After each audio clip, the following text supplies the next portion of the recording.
Дәл осы сағаттарда, дәл осы күндері Кипрда Евроодақ лидерлерінің бас қосты және ең басты мәселесі әрине таяу шығыстағы жағдай және Украина-Ресей арасындағы соғысқа қатысты жағдай.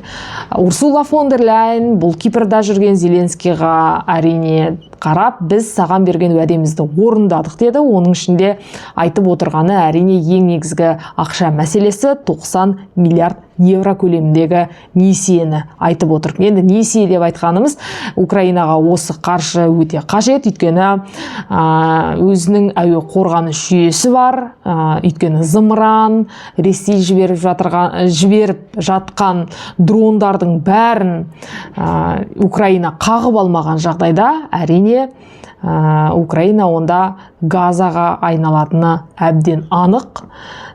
Көбінесе мен комментарий оқимын, Ресей аяйды Украинаны, көп қару жібермейді, мүмкіндігінше тек қана инфрақұрылым нысандарға ғана оқтарын жібереді. Оның бәрі өтірік жаңалық. Ресейдің күші жоқ. Дәл мұндай күші, барлық күшін, барлық мүмкіндігін, барлық қаруын, барлық дронын жіберіп жатыр 5 жыл бойы. Бірақ Европаның жанында тұрғаннан кейін, Европаның қақ ортасында тұрғаннан кейін, әрине Украинаға Евроодақ елдері қатты көмектесіп жатыр 4 жылдың ішінде. Бұл 90 миллиард теңге осы, 90 миллиард евро теңге, 90 миллиард евро соңғы көмектесек, оның алдында да талай ақша кеткен, және әрине Евроодақ елдері өзінің әскерлерін жібермейді Украинаға. Бұл үлкен соғыс, шынымен де 3-ші дүниежүзілік соғысқа айналып кетер еді. Бірақ мүмкіндігінше қаржы және әскерлерге бәрібір де айлық жүреді. Және осы соңғы сағаттарда принц Гарри деп айтамыз, ханзадасы Украинаға, Киевке келді. Ол көбінесе жаңағы соғыстан жарақат алған әскерлерге өзінің қорының атынан ақша бөледі. Бұл оның бірінші келуі емес. Жалпы қазір Киевке Евроодақ лидерлерін айтпағанда Американың әртістері бар, өзінің алған Оскарларын жаңағы Зеленскийға тапсырып, осында көптеген жағдай бар, күнделікті келіп жатыр деуге болады. Тіпті осы лидерлерді қарсы алатын Еврокомиссия бар, Европарламент бар, сіздер білесіздер, солардың депутаттарын тіпті қарсы алатын Еврокомиссияның жұмысқа кәдімгідей орналасқан шопырда да қызмет етеді. Өйткені Евроодақтың лидерлерін ары-бері тасымалдап жүру үшін де, олардың қауіпсіздігін, қорғанысын қамтамасыз ету үшін де кәдімгі адам керек. Сондай бір жігітті білем, осы Еврокомиссияда жұмыс жасайды, бірақ Киевте тұрады. Айлықты әрине оның Брюссельден алып отырады. Енді қазір тағы бір қызық мәлімет, Ресей әрине Солтүстік Кореямен достығын өте қатты жандандырды, және әне-міне Мәскеуге, әне-міне Ресейге осы Солтүстік Кореяның сарбаздары келет деген мәлімет бар. Оның алдында да осы Солтүстік Кореяның сарбаздары Украинада соғысқан. Тіпті Зеленский оның бір-екеуін ұстап алып, халықаралық қауымдастықтың алдында Украинаның жерінде Солтүстік Кореяның әскерлері жүр, міне дәлел деп жаңағы әскерді көрсеткен болатын. Енді бұл әскерлердің саны одан сайын көбейетін сияқты, өйткені дәл қазір Путин ашық түрде мобилизация жариялайтын болса, онда оған халық қарсы келетін ол жақсы біледі. Контракт бойынша студенттерді тарту мәселесі өте қатты жүріп жатыр Ресей. Өйткені адам шығыны Украинада, адам шығыны өте көп Ресейдің. Соңғы 5 жыл ішінде 1,3 миллион деп айтады. Негізі мен ойымша 2 миллионға да жетуі мүмкін. Әрине, өйткені майданда шығыны бар, және о баста олар шекараны бұзу үшін көптеген тірі адамдарын жіберетін, бірақ оларды Украинаның дрондары шекарада дәл нулевая линия дейді, майдан шебінде нулевая линия бар, бірінші линия бар, екінші линия бар, үшінші линия бар, төртінші линия бар. Сол нулевая линиясында көбінесе орыстардың тірі әскерлері кіріп келеді. Оған әрине Украинаның дрондары қазір өте қатты жақсы дамыған. Күніне 2000 дронды шығаратын әлеуеті де бар, өндірісі де бар. Және қазір осы ресми мәлімет бойынша Пентагон ақштың Украинаның дрондарын өзінің әскери базасын қауіпсіздік үшін қолдана бастаған туралы ақпарат расталды.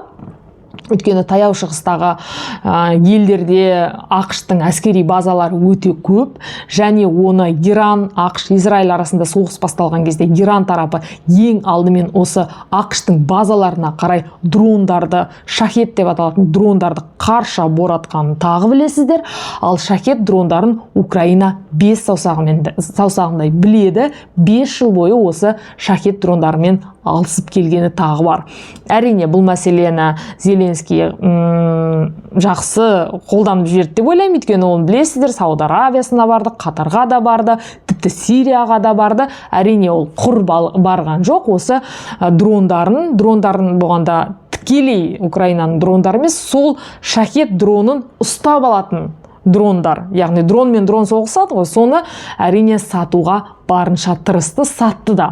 Сауд Арабиясымен келісімге келді, одан кейін Қатармен келісімге келу мәселесі енді ғана жүргізіліп жатыр. Нақты білетінім осы Сауд Арабиясымен дронның қауіпсіздігін, жаңағы жаудың дронын ат түсіретін Украина дрондарының өндірісін бірге өндірейік деп айтты және сатты да.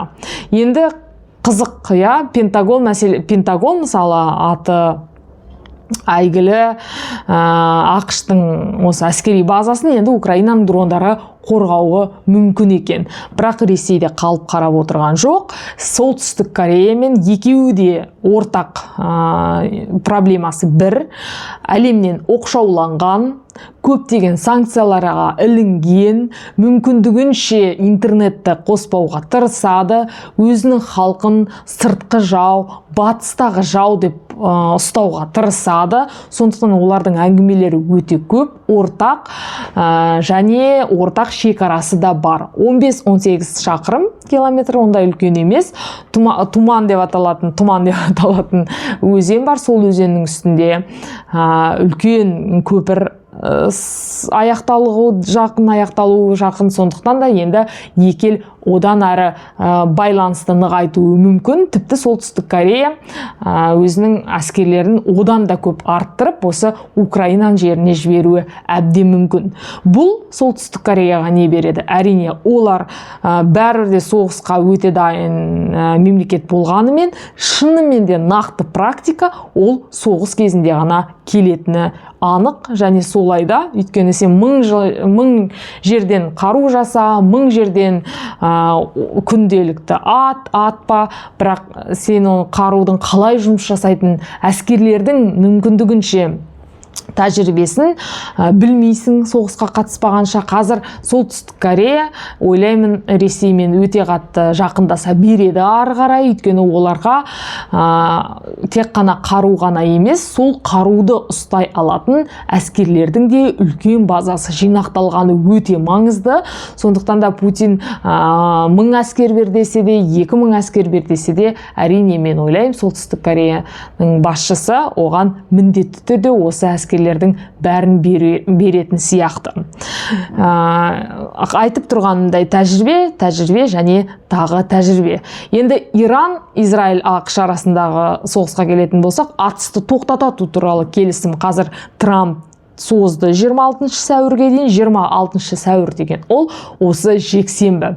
Яғни жексенбіге дейін қандай да бір келісім болмаса, ал келісімнің ары қарай болатын түрі жоқ. Өйткені Исламабадта кездесу керек еді оның алдында осы сәрсенбіде, бірақ оған ақштың елшілігі ұшып барғанымен Иран тарапы өзінің адамдарын жіберген жоқ. Яғни Иранның делегациясы келген жоқ. Бұл не деген сөз?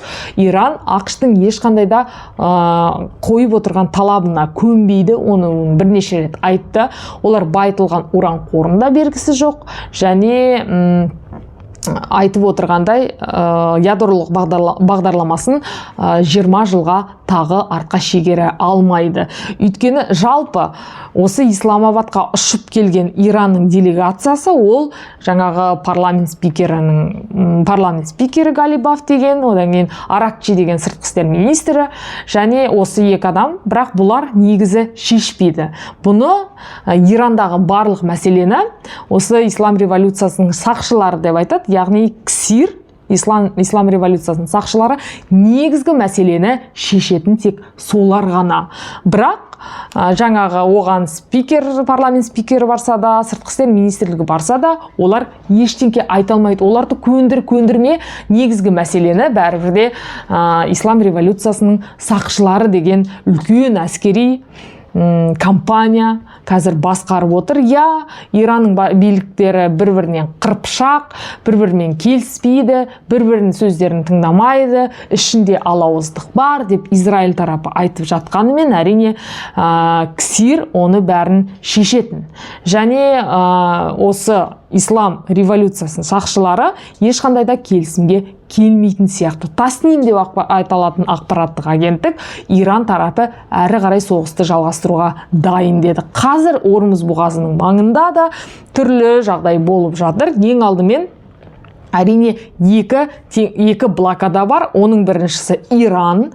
Ормұз бұғазы маңынан, Ормұз бұғазын пайдаланып өтетін кемелердің бәріне тоқтау салды. Екі жүк кемесі кепілдікке алды. Кепілдік болғанда ары қарай өткізбеді оларды. Екі үлкен жүк кемесі осы ары қарай өтуге, тіпті біреуі атқыланған, енді үлкен зымыран тимеген, десе де атқыланған. Сондықтан кемелер қазір ол бұғаздан арқылы өтуге қорқып тұр.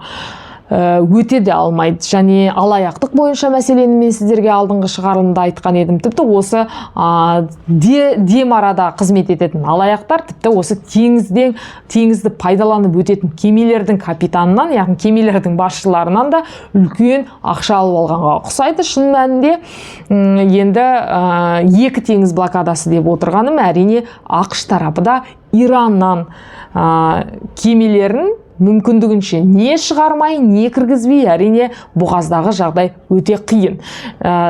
Және түрлі мәліметтер бойынша осы бейбіт күнде осы Ормұз бұғазының арқасында Иран 400 миллион доллар көлемінде тек күніне пайда тауып отырған дейді ақпарат. Және оның 15% ғана Иранның бюджетіне түсіп тұрған. Қалған ақшаның бәрін ислам революциясының сақшылары деп аталатын жаңағы барлығын жүргізіп отырғандардың қалтасына түскен. Сондықтан да дәл қазіргі күні әрине бұғаз жұмысын жауып тұрса да, Иранның бюджеті айтарлықтай шығын көріп жатқан жоқ сияқты. Өйткені бұрыннан 15% ғана алып отырған, қазірде тіпті бюджет тоқтап тұр. Сондықтан да енді әрі қарай жағдай қалай болатын болса да, Иран тарапы бұл соғыстан өте қатты үлкен шығынға ұшырап жатқан мәні бар дей тұрғанмен де, олар соғысты дәл қазір тоқтатады. ақш-тың қойып отырған, Израильдің қойып отырған талабына көне салмайтын сияқты. Сондықтан да бұл мәселенің бәрін біз бақылап көріп отырамыз. Айтқанымдай, достық деп аталатын құбыр мұнай қоры жұмысын іске қосты Украина. Бұл Ресейдің газын Европаға таратады. Және оның алдында біздің Қазақстанның мұнайы Ресей арқылы өтетін Европаға келетін, ол да жұмысын тоқтатуы мүмкін деген, бірақ біздің ресми билік олай емес, құбыр жұмыс жасап тұр деді. Енді бәрін бақылап отырамыз. Арнама жазылып қойыңыздар, комментарий қалдырыңыздар.